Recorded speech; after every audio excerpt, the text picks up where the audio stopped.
Judul produk ngangenin buka langsung laris halaman 32. 9. Sedang tren di wilayah atau negara lain, belum tren di wilayah Anda. Jika Anda tinggal di Indonesia Timur, Anda bisa membawa tren produk saat ini dari Jakarta ke wilayah Anda. Begitu juga tren produk atau mode di Amrik saat ini dibawa ke Indonesia. Yang terpenting perhatikan keselarasan dengan budaya atau selera setempat. Bagaimana cara memonitor tren? Cari saja majalah-majalah atau terutama luar negeri yang berhubungan dengan produk Anda. Bahkan sekarang bisa update berita dan tren fashion dari tablet atau smartphone Anda seperti aplikasi Pulse, Fit, Flipboard, gratis dan bermanfaat. 10. Sudah ada yang tren, tapi konsumennya terbatas karena harga. Nah, ini juga enak menggarapnya karena sudah ada yang membuka pasarnya, hanya tak terjangkau oleh golongan mayoritas.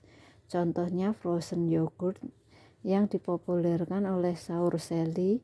Kenapa tidak dibuat versi kelas menengah ke bawahnya? Buka langsung laris halaman 33. 11. Gabungan 2 atau lebih produk atau ide lama yang menghasilkan produk yang unik. Richeese Factory menggabungkan fried chicken ala KFC dengan tren pedas ala Meiji. Kondisi-kondisi di atas kebanyakan cacat pemenuhan terhadap 6 formula lainnya. Contohnya produk yang berkualitas atau ngangenin tapi kemasannya tak menarik untuk diambil. Hal itulah yang menjadi celah bagi Anda untuk masuk. Tak harus murni produk baru, nyontek dikit juga boleh. Asalkan konsumen menandai produk Anda sebagai sesuatu yang baru bagi mereka. Buka langsung laris halaman 34. Saat semut lain mencium gula Anda, saat Anda buka bisnis langsung laris, tentu akan mengandung kecemburuan bagi orang lain. Sewajarnya juga kompetitor akan segera bertumbuh. Saat itulah harga akan mulai terkoreksi, kecuali merek Anda cukup kuat. Janganlah terburu-buru menurunkan harga. Ada banyak strategi menghadang musuh. Salah satunya menerbitkan merek petarung, fighting brand lainnya. Tetaplah perkuat value produk Anda, tapi pastikan itu fakta, bukan sekedar janji. Perubahan dan persaingan adalah tanda-tanda kehidupan. Buka langsung laris halaman 35. Rename, repackage, repositioning. Inilah rumusnya.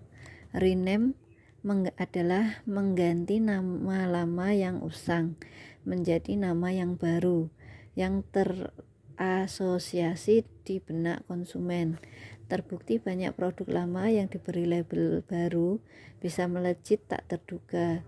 Terasosiasi artinya saat nama itu disebut, calon konsumen mendapatkan bayangan terhadap produknya, terutama diferensiasinya.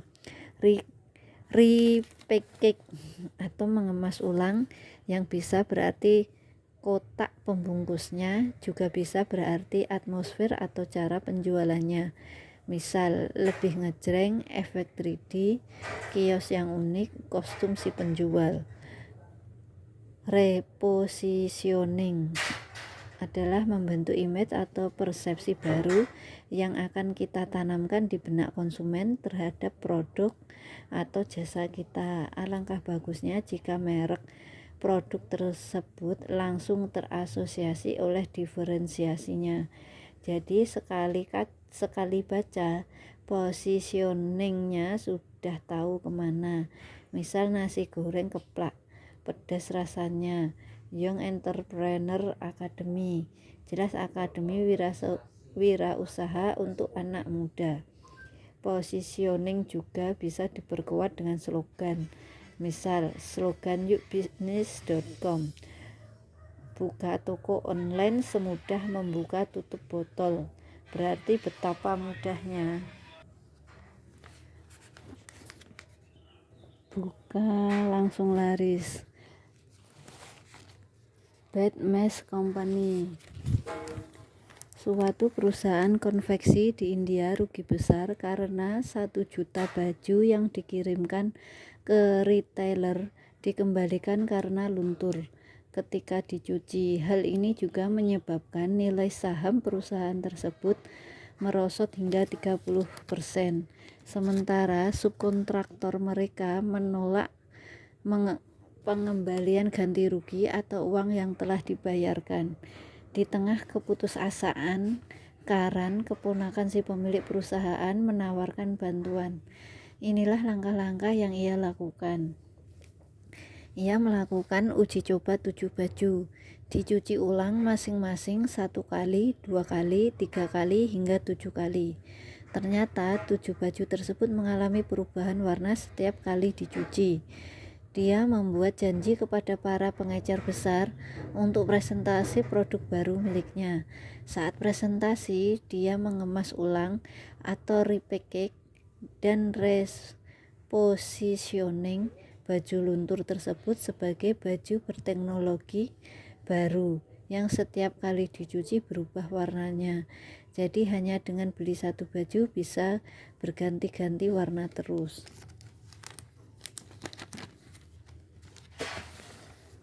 Ia namakan baju itu Bleeding Madras Rename.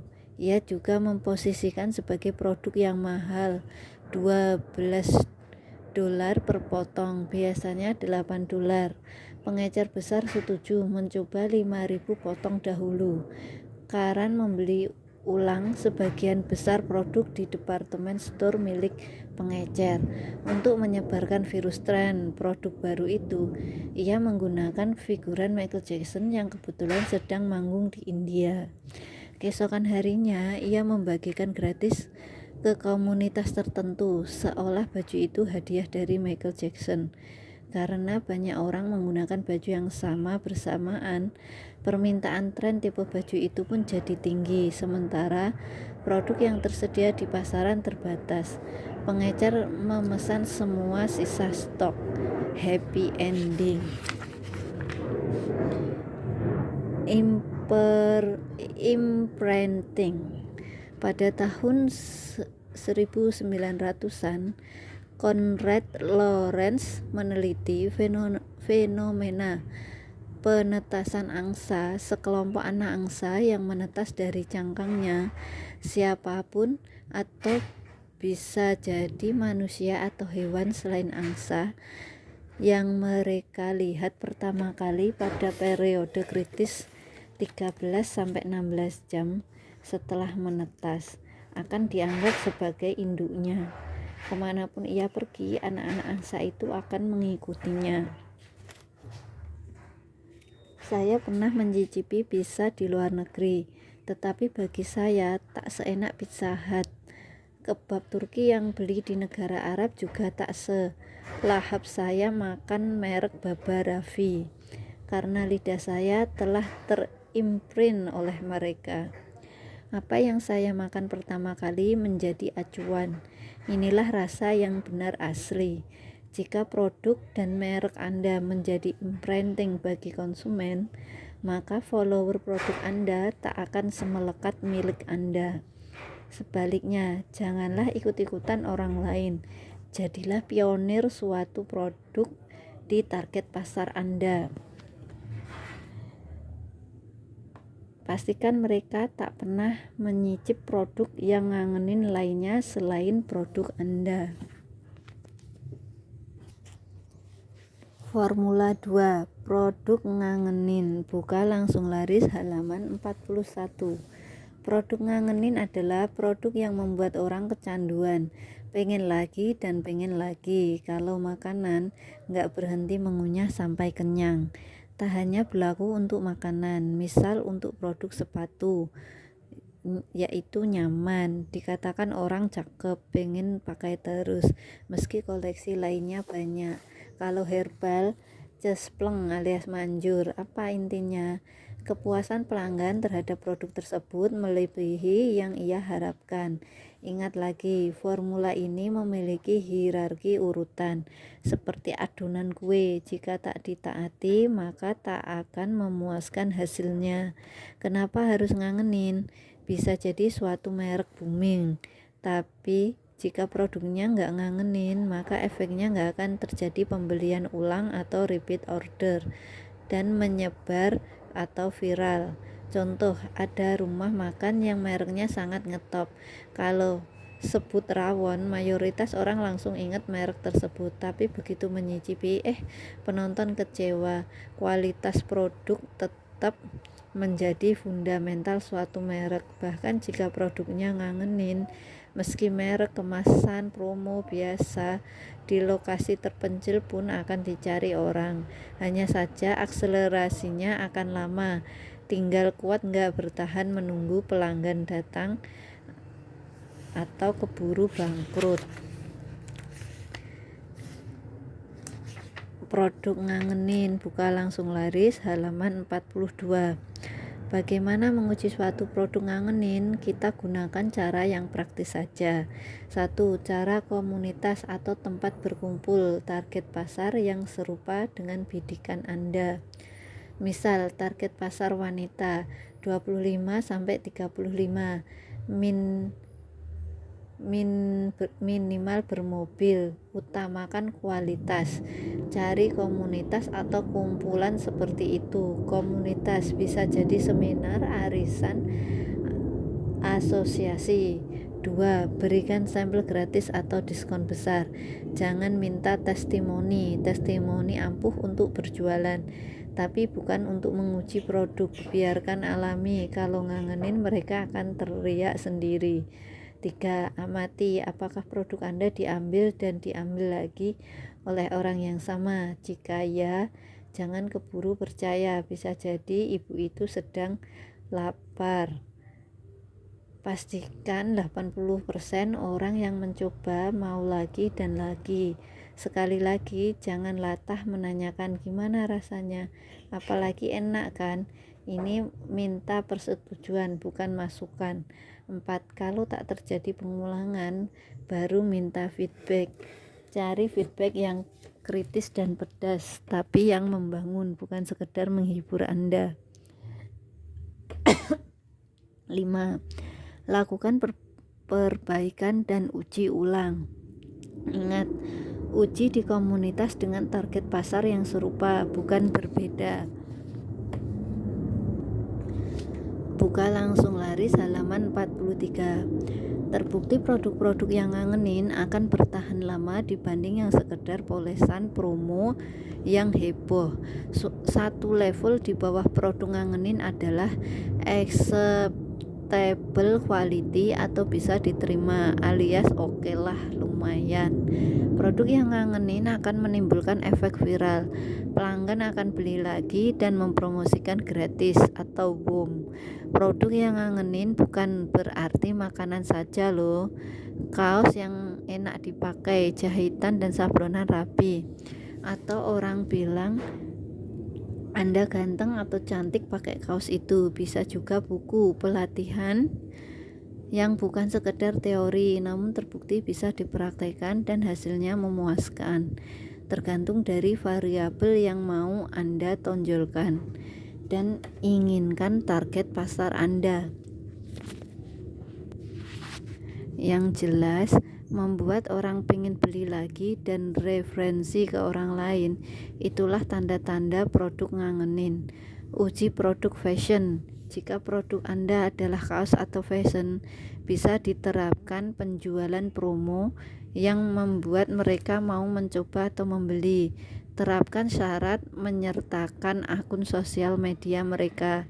Jika mungkin, minta akun chat mereka. Biasanya mereka akan berkomentar di media sosial ataupun status chat mereka. Jika komentarnya positif atau pamer produk Anda, artinya mereka menerima produk Anda. Jika mereka merekomendasikan atau bahkan mempengaruhi kawan-kawan mereka untuk membeli produk Anda, itu artinya benar-benar ngangenin. Amati juga apakah mereka mengontak Anda kembali untuk menanyakan koleksi-koleksi lainnya. Saya pun jika sudah cocok atau nyaman dengan satu merek produk fashion seperti kaos, baju, celana, sepatu, tas, cenderung akan membeli merek yang sama lagi. Produk ngangenin buka langsung laris halaman 44. Ada beberapa kasus produk tren yang dimulai dari merek dan promo yang bombastis. Produknya sendiri boleh dibilang cacat karena edukasi pasar membuat permintaan tinggi. Kondisi ini memberi celah pesaing lain untuk merebut hati pelanggan. Selama produk pesaing tidak benar-benar ngangenin, maka masih bisa merebut kembali hati pelanggan. Namun jika komposisi ngangenin pesaing sudah pas, maka jangan menangis jika jerih payah mengedukasi pasar direbut oleh pesaing. Waspadalah. Serbat cap jangkrik, Mas. Sejak saya belum lahir, ayah saya sudah mengkonsumsi produk buatan Semarang ini.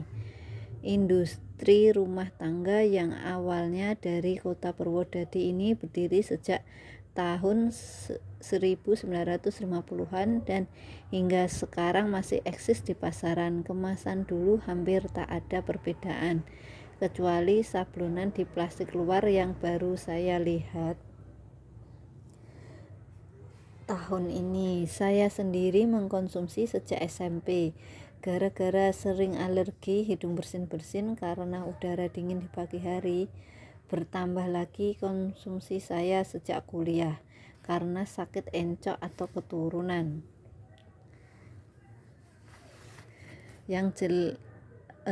Buka langsung laris halaman 45.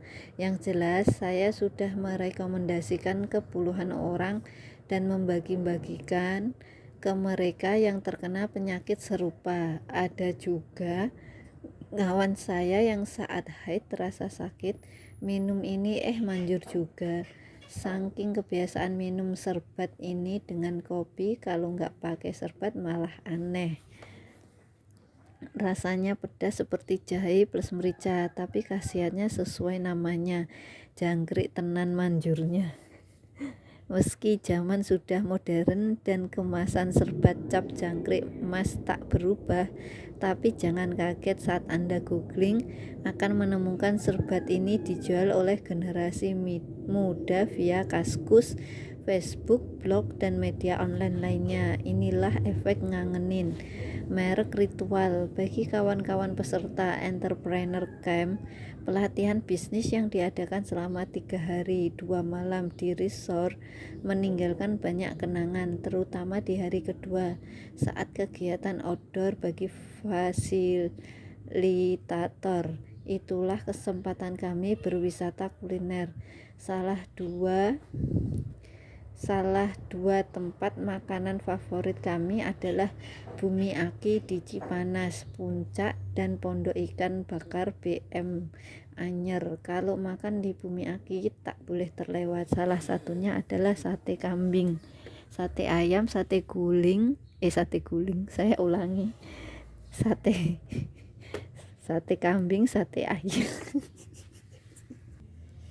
Saya ulangi. Sate kambing, sate ayam, gulai kambing atau tongseng.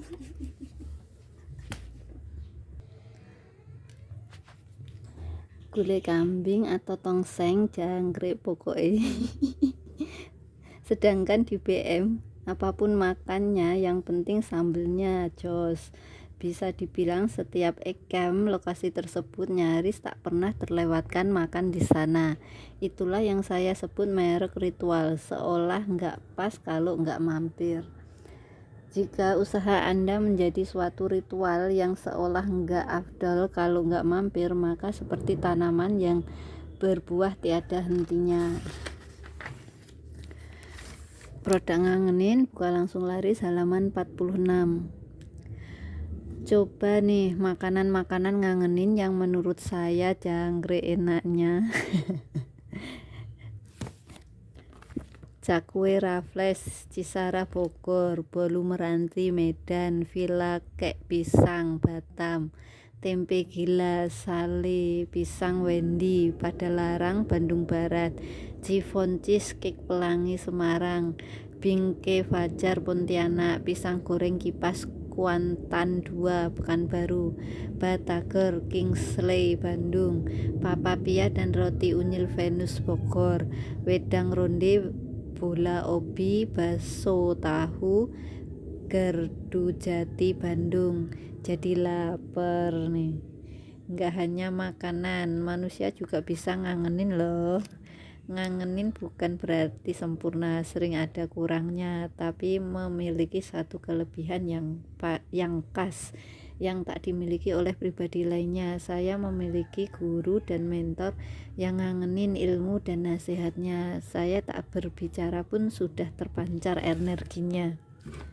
Formula 3. Kemasan pertama diambil. Buka langsung laris halaman 48. Bangunlah kecantikan dari dalam, kemudian dari luar atau inside out, bukan just inside. Karena cantik dalam saja tidak cukup jika luarnya perangai tak mencerminkan dalam. Betul, produk yang ngangenin tanpa bentuk atau kemasan yang menarik tak akan menarik orang untuk mencoba.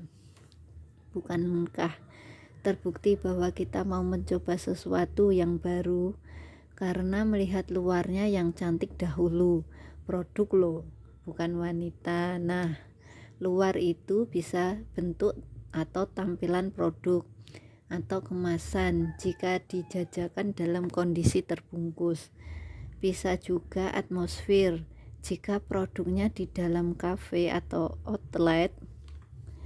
Bisa keduanya. Intinya first impression. Apa yang membuat orang pertama kali melihat dan memutuskan untuk mencoba?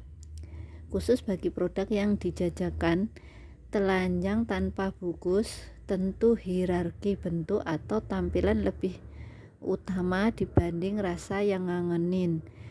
Kenapa begitu? Bagaimana mau kangen? Menyicip saja nggak mau karena nggak menarik bentuknya. Ingat, formula ini memiliki hierarki atau urutan yang harus dipenuhi. Buka langsung laris halaman 49. Kemasan yang cantik membuat konsumen tertarik untuk mencoba. Tapi jika rasa tak ngangenin, maka konsumen tak akan mencoba lagi. Kata rasa tak hanya untuk makanan, tapi produk atau jasa lainnya, yang berarti value atau benefit yang mereka dapatkan. Yuk langsung praktek sama-sama produk nastar mana dari keenam bentuk ini yang akan pertama Anda ambil. Anda bisa menggunakan Facebook, Twitter, Instagram, Pad untuk mendapatkan hasil survei kemasan di atas. Masih dengan catatan yang sama, harus sesuai dengan target pasar Anda. Kue kering tak melulu gitu-gitu saja bentuknya. Buka langsung laris halaman 50. Jika produk kue kering di atas dibungkus kemasan-kemasan, di bawah ini mana pertama kali Anda ambil? Terbaik adalah serupa bagaimana Anda memasarkan. Jika pemasaran Anda offline, misalnya di estalase, yang titip di estalase, coba deh. Dan Anda akan takjub, produk yang sama dengan kemasan berbeda menghasilkan omset berbeda. Lihat kemasan-kemasan ini. Beberapa mengajak kita berpikir, apa sih produknya?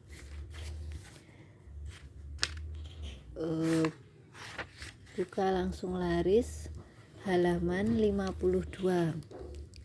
Untuk bisnis rumah makan, kafe, toko, kaos, tentu kemasannya bukan mangkuk atau piringnya, melainkan apa yang tampak pertama dari luar. Penampakan desain bangunan, kios, berikut atribut promo yang nempel di depan.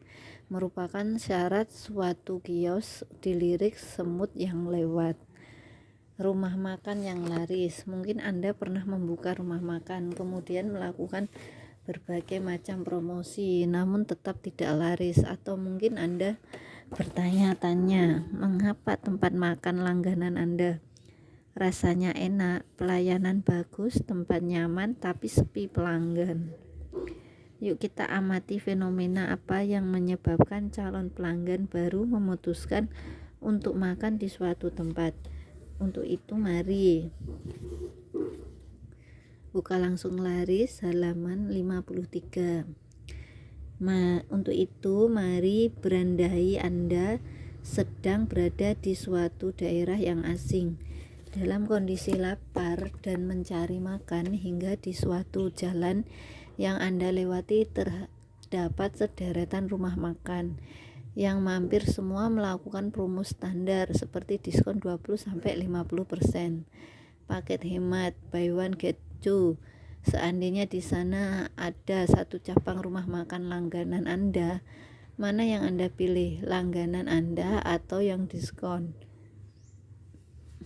Mayoritas akan memilih rumah makan langganan meski tidak promo. Kenapa? Karena jarang orang berspekulasi mencoba makanan berat. Jadi senjata promosi di bisnis rumah makan akan berbeda dengan bisnis fashion, camilan atau lainnya. Bagaimana jika kasusnya tak ada rumah makan langganan kita? Apa saja yang membuat mayoritas orang memutuskan untuk memilih dan mencoba? Tapi ada satu merek yang direkomendasikan oleh kawan yang lidahnya Anda percaya. Itulah pilihan kedua. Coba baca ulang. Yang lidahnya Anda percaya, bukan hanya punya dua selera, enak dan enak banget. Jika kedua kondisi di atas tak terpenuhi, tapi ada nama yang sering Anda lihat atau dengar, misalnya ayam goreng jongkok, maka kebanyakan orang akan memilih merek tersebut dibanding lainnya karena familiar meski tak diskon. Jika ketiga hal di atas tak terpenuhi,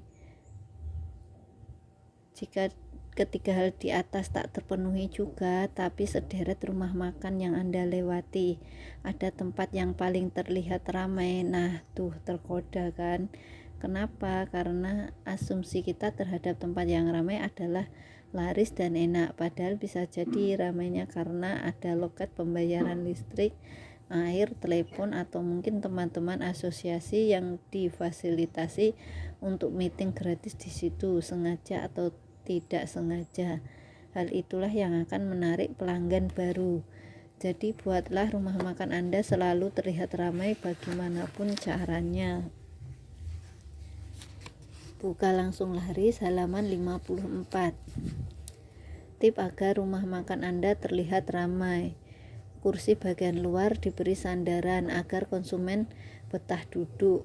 Kursi di dalam ruangan jangan diberi sandaran biar nggak betah duduk lama. Promo di hari dan jam tertentu saat banyak orang lewat, lakukan konsisten hingga virusnya menular. Parkir gratis. Fenomena ini oleh Robert B. Cialdini PhD dalam buku Influence disebut sebagai social proof. Orang-orang akan cenderung mengikuti mereka yang telah terbukti mencoba, terutama yang memiliki kesamaan. Terakhir, jika keempat aspek di atas tak memenuhi syarat, maka mata Anda yang memutuskan mana yang kira-kira terlihat enak. Tampilan luar sangat menentukan. Jadi hierarki keputusan memilih rumah makan adalah 1. Langganan, experience. 2. Rekomendasi orang terpercaya, authority. 3. Terlihat ramai, social proof. 4. Sering lihat atau dengar, repetition. 5. Tampilan luar, casing. Pepatah, don't judge the book from its cover. Berlaku untuk kita, tapi jangan harap untuk orang lain atau pelanggan kita. Buka langsung laris halaman 55. Pelajaran. Dengan mengubah bentuk atau kemasan saja bisa membuat produk Anda lebih laris dari sebelumnya. Buktikan. Behind the scan, the power of kepepet.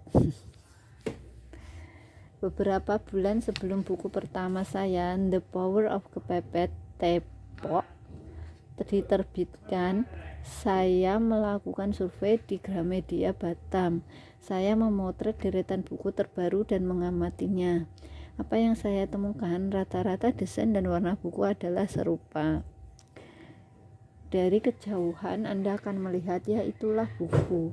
Saya menggumam, bagaimana caranya buku saya langsung terlihat beda di antara buku-buku lainnya. Saya ulangi, bagaimana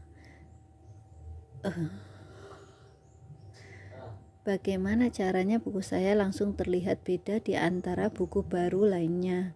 Secara merek, buku saya sudah ngetop, rate nyombong dikit. Tapi bagaimana dengan desain covernya? Ketemulah ide membuat desain ala film Hollywood. Di benak saya spontan terfikir film National Treasure yang dibintangi Nicolas Cage. Setelah googling, saya dikirimkan konsep ide desain ke desainer saya, dan esoknya saya melakukan pemotretan dengan gaya melompat hampir 40 kali. Problemnya, saya tak berhasil mendapatkan foto macan yang dalam posisi mengejar. Terima kasih Photoshop. Kita berhasil menggabungkan dua foto macan yang sedang menggaum dan sedang berlari menjadi berlari dan mengaum. Tada, bestseller sudah tercetak 17 kali per 2014. Buka langsung laris halaman 56. Beda di antara lainnya.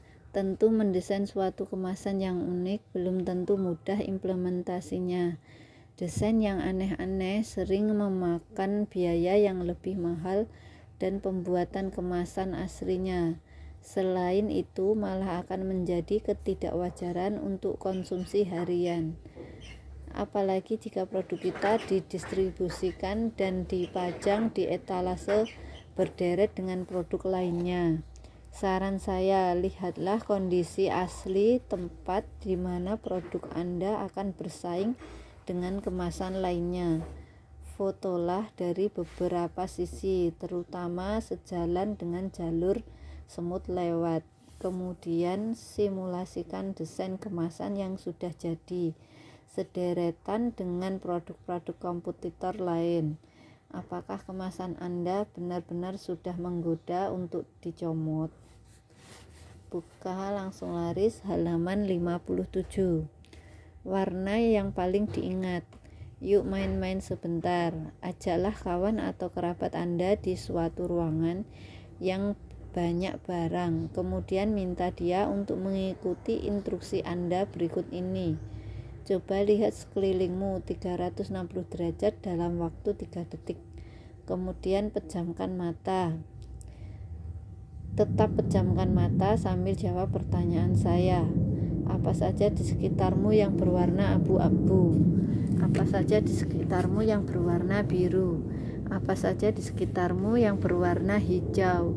Apa saja di sekitarmu yang berwarna kuning? Apa saja di sekitarmu yang berwarna merah?